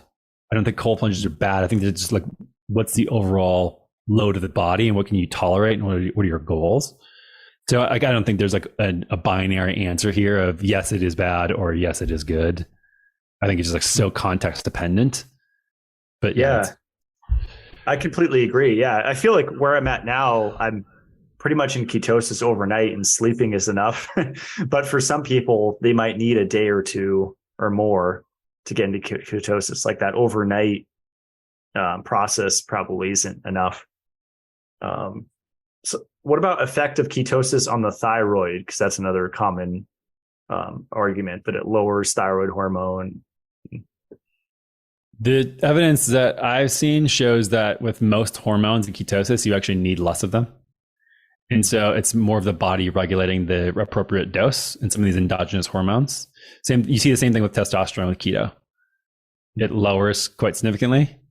And the evidence points to just the fact that you need less for whatever reason. That's my initial take, but I'm sure I'm wrong in several ways. If somebody can point some study or whatever. Again, it's like, what are we looking at here? What are the studies pointing to? Or what populations are we looking at? What is the individual response? What is the individual outcomes? Like, if every marker of your subjective outcome is better, but your thyroid hormone's a little low, is that an issue? Right. It's like if you look at LDL, this is a classic example of if you start eating more real foods and your LDL goes up, but every single marker like you're feeling better, you're looking better, like everything is better. Like, do you optimize for that? Or even if it's ApoB or OXLDL or any of these things, like how much are you managing each specific marker instead of managing for the symptoms and what you're looking for at an individual level? But from what I understand, it's more of a efficiency of hormones seems to be something that a really interesting thing in ketogenic diet. Does he eat 3 meals a day? What does he typically eat at each meal? Yeah, big local seasonal type of guy here. I rarely eat things that I can't either hunt or farm myself or get from a farmer's market. That's what I'm eating. And I sort of let my intuition guide on a day-to-day basis what those foods are. So I go, like, I love, this whole Instacart and personal shopper thing is becoming very popular. There's nothing more that I enjoy than being intimately involved in the food system as far as like what I'm putting in my body. So if I can grow my food, if I can hunt my food and be a participant, better. If I can go to the farmer's market and meet the people and look through the produce and have trust in my body of like, oh, this looks delicious to me. This looks better. This apple looks better than that one. I just trust that there's something going on there that I can't cognitively explain. So I try to do as much of that as humanly possible, and playing around way more with, as I dive into the circadian biology stuff around having breakfast at certain sunrise times. And yeah, I'm of two minds of this. Like, I'm generally not hungry in the morning.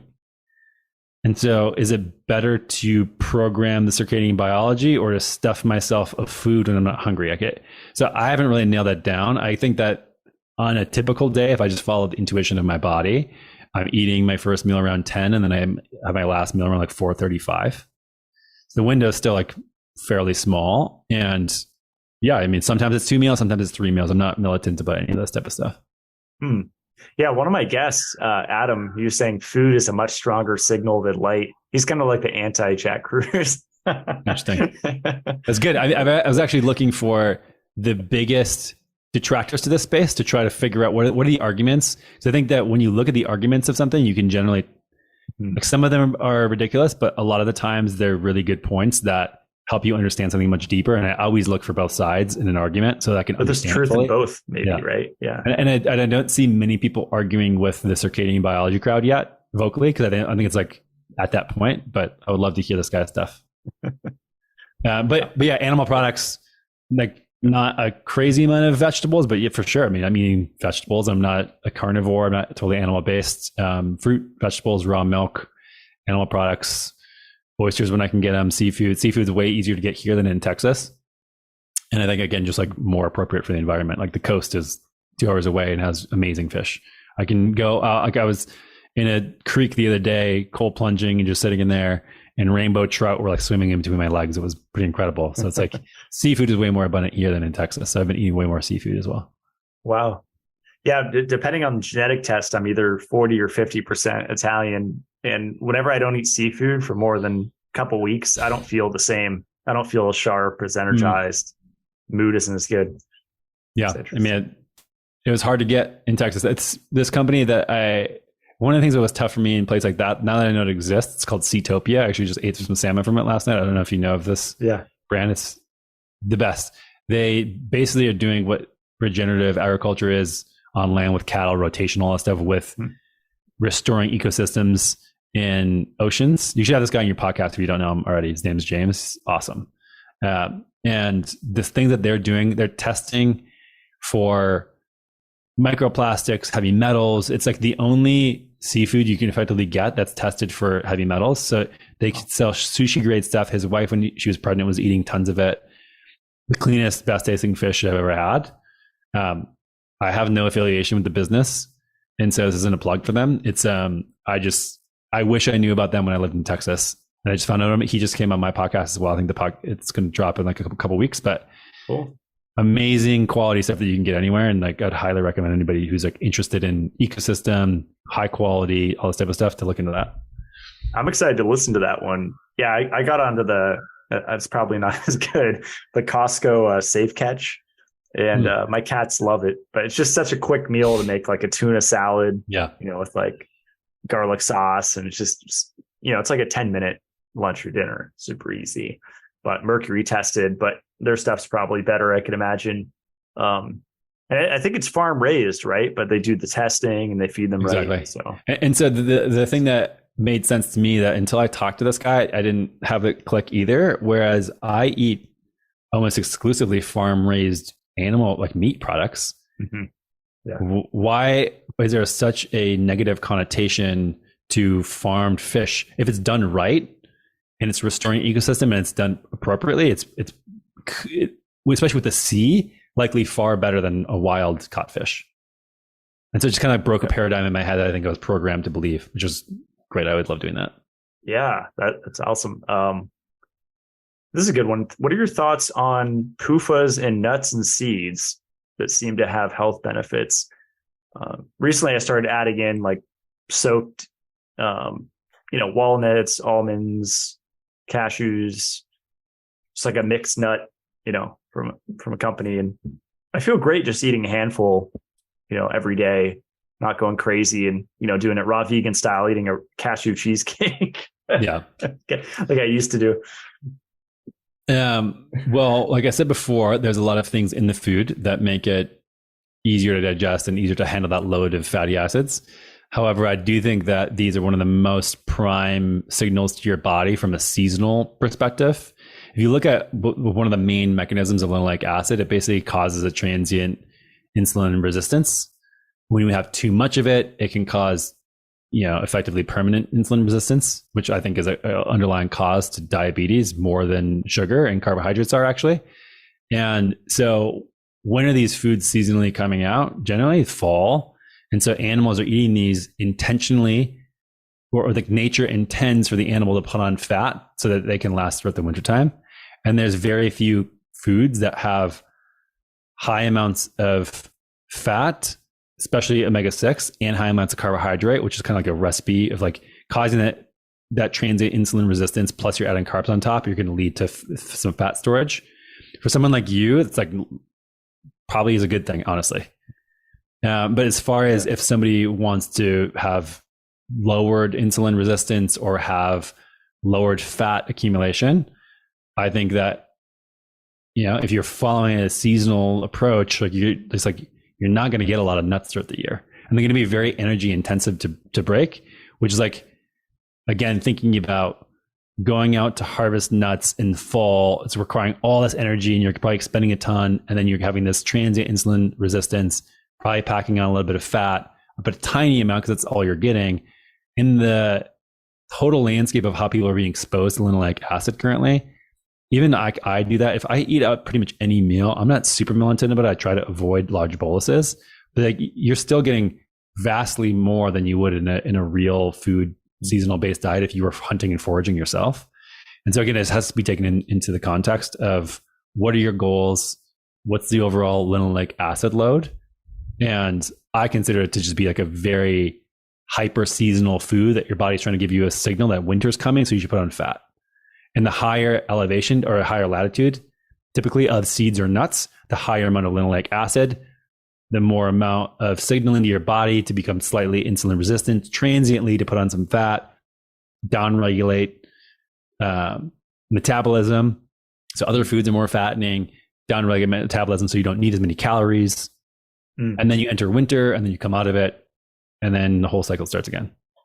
And it kind of makes sense too with less intensity of sunlight, going back to what we were talking about, because I know that can increase oxidation, especially in the skin. So another good point. I've not put that together, but that makes total sense as far as puzzle piece. What about protein intake? So someone asked, how much protein daily for men versus women, active versus inactive, and to maintain ketosis? Because I've heard all sorts of different numbers out there, kind of blanket statement, everyone needs this. And then for, 50 grams a day is enough for many women. So yeah, what are your general thoughts on that? I'm going to sound like a broken record over and over, but it's like, it depends on the individual and depends on the health history. It depends on the goals and the outcomes you're looking for. And I think that the typical health advice currently is like a gram per pound of body weight. You look at, again, historical stuff, we probably would have had pulsatile amounts of protein. This is where fasting comes in. It's like, it might be good sometimes to not have that much all the time. So like if we're maxing it on protein content all the time indefinitely, is that good? I don't know. Maybe it's optimal. Maybe it's not. You get some of these emaciated researchers who sit in the lab and talk about mTOR is going to kill you. Again, I think that I don't want to look and perform like them, but at the end of the day, like, what are they saying that's true that can fit my worldview? And to me, that thinks like, I generally think like that might look like protein cycling every now and then. So I think that that's probably more important than obsessively hitting the same amount every single day. Again, looking to like what the goals are. If you're trying to put on a lot of muscle mass and you're working out, eating more protein more frequently throughout the day is going to be better. Like there's just so many individual variables here. I think that generally people, like if you're getting protein as well and like the most quality source, do you need as much? And I'm talking about like an amino acid perspective, but more like what else is the food coming with versus are you just getting it from a protein powder? It's like a very different question of like, how much protein do I need? So yeah, tons and tons of variables here, but I feel better personally on probably like 150-ish grams a day I weigh 175, so about a gram per pound of body weight. But if I go a little bit more, a little bit less, it's not a big deal. I do some dry fasting every now and then, or sometimes I just like eat less animal products for a couple of days if I just like feel like I want to do that. Again, I try to go with intuition, but it's an interesting question. I don't think there's like a population level answer. Yeah, probably looking at like mental function too. Once you kind of tune in, like I know when I feel optimal mentally. And so when I'm in that state, I try to see, okay, what did I do today? Kind of like, was my also bringing it back to also the gluconeogenesis conversation. I worked with a lot of people with the ketogenic diet, and I think that the gluconeogenesis, kicking you out of ketosis thing, is mostly a myth. I don't I didn't see with people who are really dialed in high amounts of protein to be kicking them out of ketosis. Truly. Interesting. Yeah. Wow. And so that I think that happens where there is gluconeogenesis going on, but it doesn't mean that you're making levels above and beyond to kick your body out of ketosis. So you have to think about what's happening there. Your body still doesn't have glucose. It's making glucose. Yes, it's making enough glucose for you to carry out your daily functions, which is great. We want it to do that. If we went to zero glucose, we'd be dead. It's not. Think about what a mistake that would be to your body to stop ketosis because you have more protein. If you don't have carbohydrates, it's just, I saw it rarely with people where they would be strict keto and it wouldn't really alter things to a state where like they would not get benefits or have, it might not have your ketone levels be like 3.0 millimolar. Maybe they go down a little bit, but it's not like taking you out of the metabolic state entirely. I just think it's like really overblown. The argument I had against ketosis personally for years was the stress of it, the increased cortisol and adrenaline, and that's super bad for the body. And, cortisol's breaking down your muscle tissue to make glucose. And I know cortisol has a ton of benefits that I think aren't talked about. And we have hydrocortisone shots, right? Tremendous benefits, but cortisol also keeps us alert. It's what wakes us up every day in the morning. It's not inherently bad, and that's probably another individual thing, right? I mean, some people can benefit from more cortisol. Yeah, I mean, this is one of the things I said earlier of it's the stress, and I stopped doing it for a while because of that, because I was dealing with other stuff and like what's the individual allostatic load, and yeah, if you look at a normal person's cortisol secretion over the day, it's pulsatile, goes up in the morning, goes down, then goes up again. And yeah, so you have to look at where is your body at? And some people are super low cortisol. Some people just have it switched towards high in the afternoon instead of the morning. And at that point, it's not, I don't think it's great to jack your cortisol up in the morning and then have another pulsatile spike in the afternoon. Like you want to correct that stuff. And this is where I think that a lot of the science around circadian biology and fixing that stuff just points us again to being in a natural human environment, which sort of like sets the stage for all that stuff. And when you have a normal cortisol sort of curve, it seems to be that people can handle more quote unquote cortisol spiking events and stressful events because your body has a fixed pattern that it works in. So you have some variance in that fixed pattern.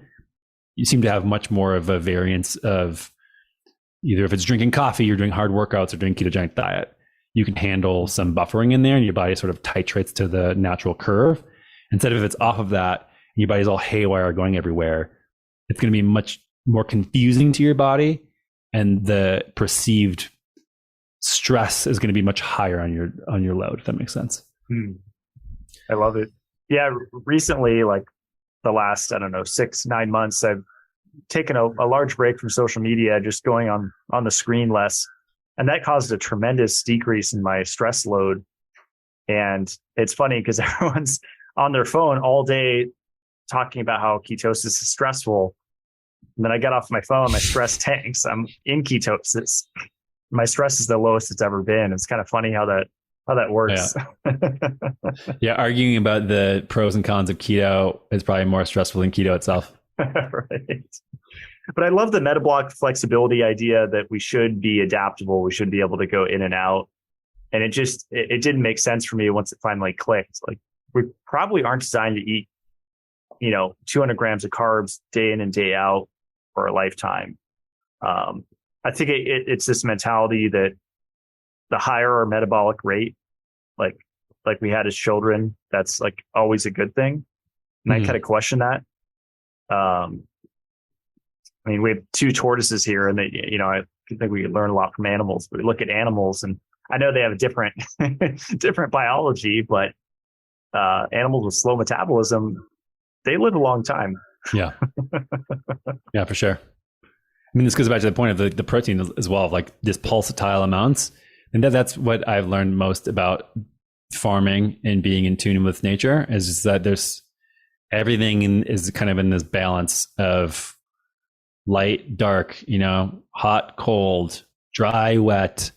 And I think that consumption of food and macronutrients like should also go in that way. And people getting rigid about their food choice and their macronutrient amounts, having that be consistent, like that would have never been the case throughout all of human history, ever. Mm-hmm. So again, I think like having protein high sometimes, having it low sometimes, having like this is good. Like night and day are good. Yes, it's great to have sunlight, but if we didn't have night, we would never sleep and we would die. Same thing goes to life and death, honestly. People get so fixated on like not dying, and they try to optimize all these markers to live forever. And I think that that's also like a really unhealthy way to approach being alive as a human. I'm going for 180 years old. No, I'm kidding. I'm going forever. Upload me to the machine, buddy. I think if it's not obsessive, and I think if it's a fun thing for you, I mean, I think that's one of the interesting things about herbalism. You look at, like, I don't know if you've heard of the 256-year-old man. That's fascinating to me.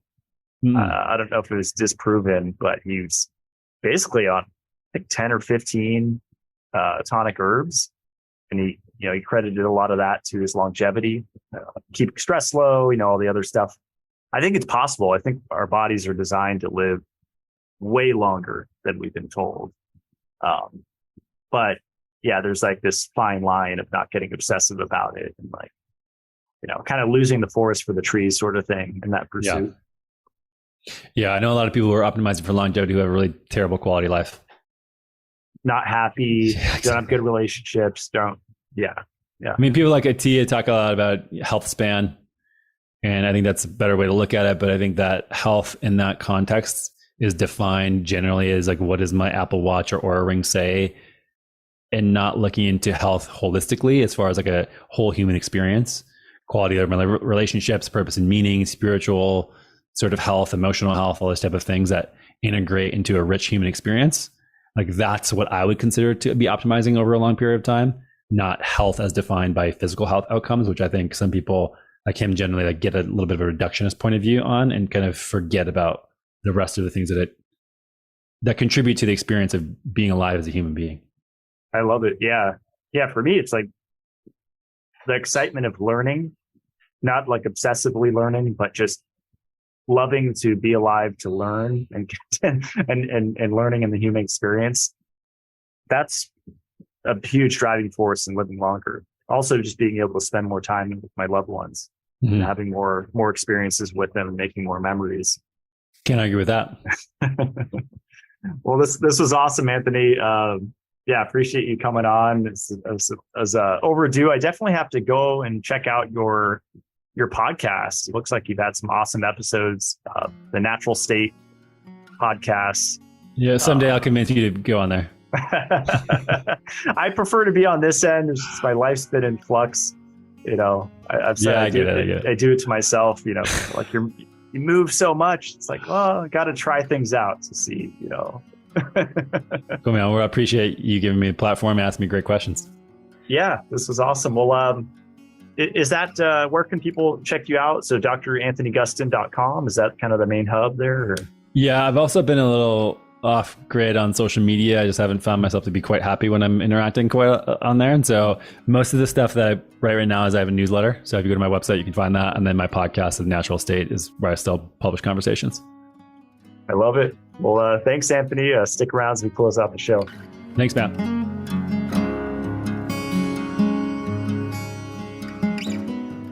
That was a really fun conversation with Anthony. I love that we share so many of the same interests.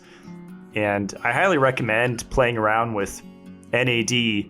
Ideally, his patch. I have yet to get a NAD infusion, but from what I've heard, it's uncomfortable. So to just have the option to put on a patch, wear it for whole day or half the day and get the benefit.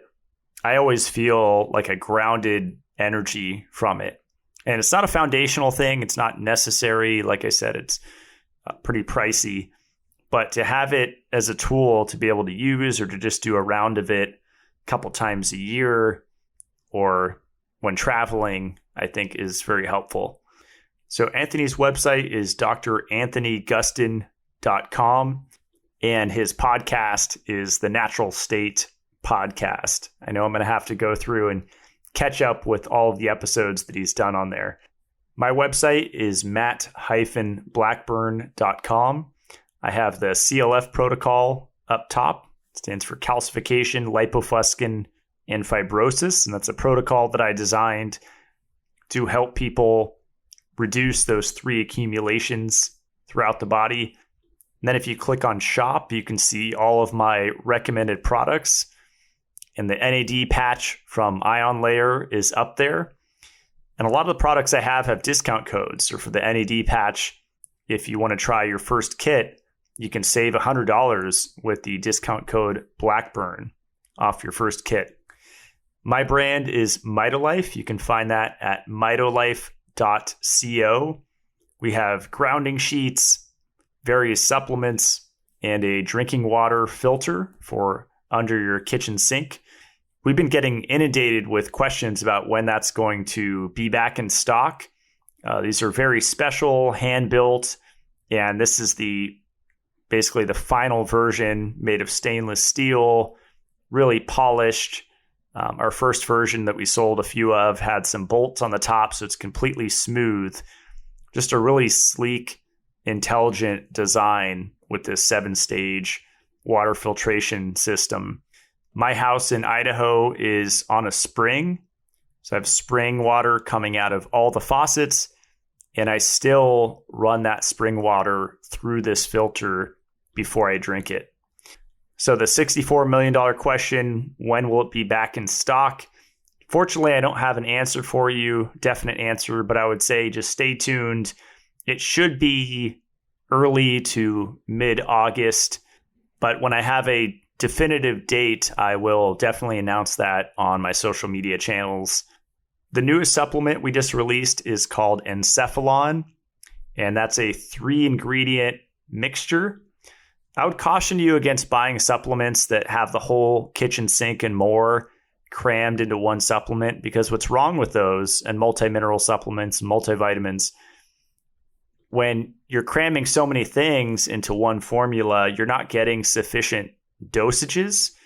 And that's my main argument against whole food vitamin C. It definitely has its place.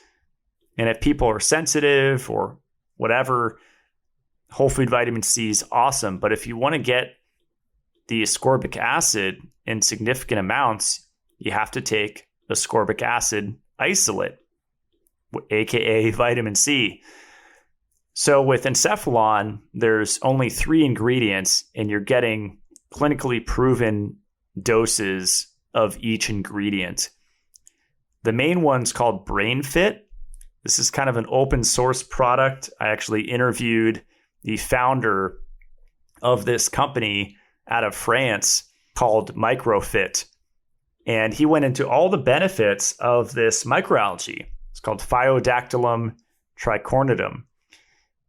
And the trademarked ingredient is Brain Fit. And they have 7 preclinical trials proving that it improves cognitive performance, short and long-term memory, enhances learning, and supports the reduction of oxidative stress in neurons, even when there's significant amount of stress imposed on them.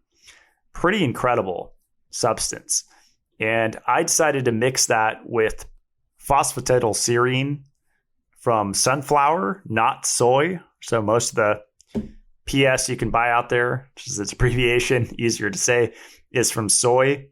So we derived that from sunflower, and that alone is a powerhouse for the brain. And also for stress, it's really effective in lowering cortisol. And so is ginkgo biloba leaf extract. There's 120 milligrams per serving of that. So I personally take 4 capsules a day of encephalon. So I'm getting 600 milligrams of BrainFit, 400 of phosphatidylserine, and 240 milligrams of ginkgo biloba. There's various ways to do this because I know the more supplements I come out with, common question is, how many more pills am I going to have to take? And I'm not saying you have to take, every Mitolife supplement every day. One way to use encephalon might be to just do a round, buy 2 bottles and go through 2 bottles in a month and then take a break. And then that's really useful because you can see the difference in your off month and see how you feel. And if you don't feel as good, add it back in and kind of get a feel for that contrast in brain function. Or you could just use it strategically when you have a very mentally demanding day, or you're traveling, or you're underslept. It's also something you could just keep in your medicine cabinet to take here and there. But really the benefit of those studies on BrainFit are consistent dosages for 30 to 60 days. So that's really where you'll see the benefit that microalgae provides. Currently, we're having a buy one, get one sale on the magnesium. It's the Mag ATP product. And that's a blend of 2 forms of magnesium. So chelated forms bound to the amino acid glycine and the amino acid taurine. And that one stacks particularly well with encephalon. Magnesium, to me, like Shilajit, is one of those foundational supplements. I take it at least once a day, oftentimes twice a day, morning and afternoon, or morning and evening. Also, check out the Mitolife Academy. That's $15 a month on YouTube. I put out 2 private videos every month. Sometimes it's on a controversial topic. Recently did one on fluoride.